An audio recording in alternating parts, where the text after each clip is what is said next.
This video, we're going to subtract mixed numbers. They're like section 3.4, numbers 21, 23, 25, 29, 33, 37, and 47. Got a lot of examples of these. So in the first two, I'm supposed to find the exact answer and estimate. I didn't do that last time with my sums, and I should have, but let's go ahead and let's look at the estimation part first so I don't forget to do it. But this is approximately 8 minus 5 is about 3. So I would have rounded the first one up to 8 and the second one down to 5, and 8 minus 5 would be about 3. So let's see how this comes out.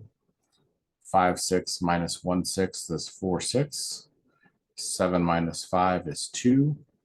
This is 2 and 2/3. And that's pretty close to 3. So our estimate makes sense.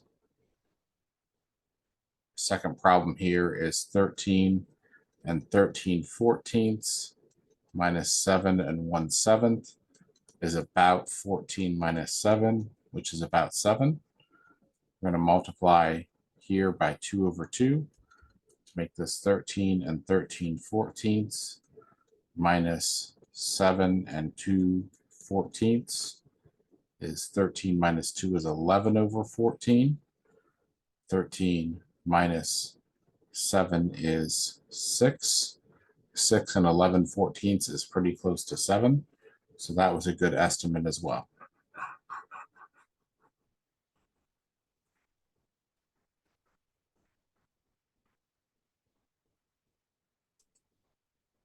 So that takes care of the ones that were like 21 and 23. Let's move on to the one that's like 25. 6 1/3 minus 5 4/9. I'm going to multiply by 3/3.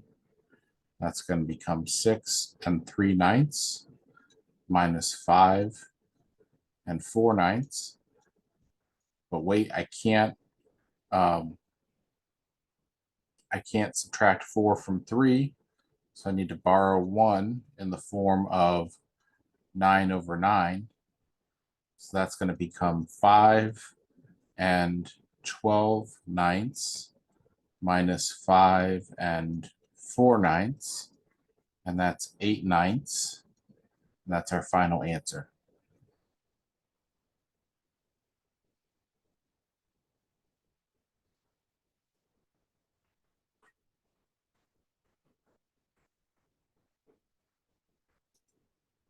All right, now let's look at the one that's like 29 from the textbook. 15 4/5 minus 2 14/15. Let's make a common denominator of 15. This is 15 12/15 minus 2 14/15. We're going to have to borrow because 14 is bigger than 12.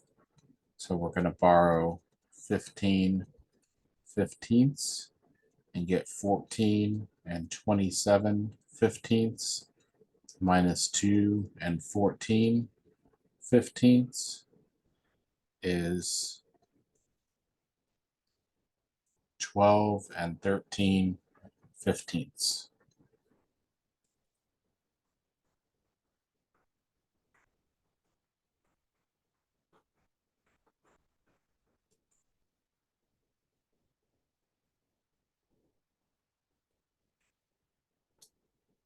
Now we want 8 with no fractional part minus 7 4/5. I can make 8 have any denominator that I want to when I borrow. When I borrow 1, I can borrow it as 5/5. So this is 7 5/5. minus 7 4/5. 5 minus 4 is 1/5. That's my answer.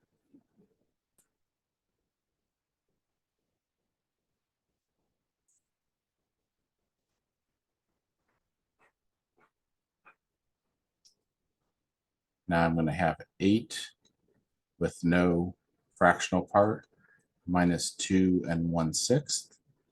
So again, I'm going to borrow, and I'm going to borrow it as 6/6. So this is 7 6/6. This is, so 6 minus 1 is 5, 6. 7 minus 2 is 5.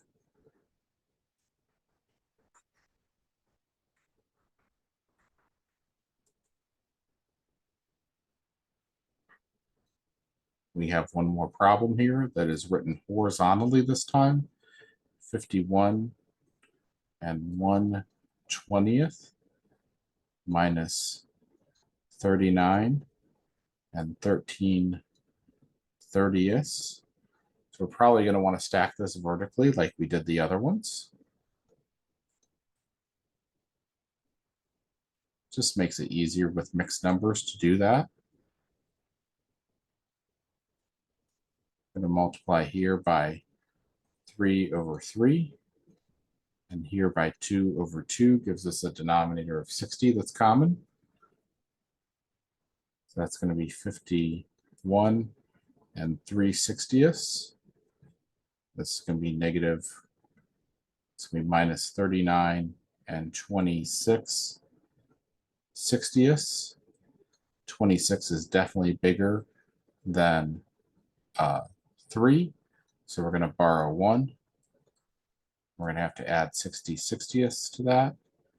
It's going to give us 50 63/60 minus 39 26/60. 13 minus 6 is 7. 5 minus 2 is 3. So we have 37/60 there. I'm going to have to borrow here. 10 minus 9 is 1. 4 minus 3 is 1.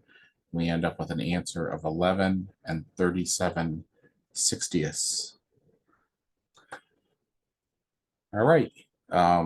That's it for subtraction of mixed numbers. We'll come back next time and solve some problems by adding and subtracting mixed numbers. Those will all be order of operations problems that we'll solve. All right. See you for the next video.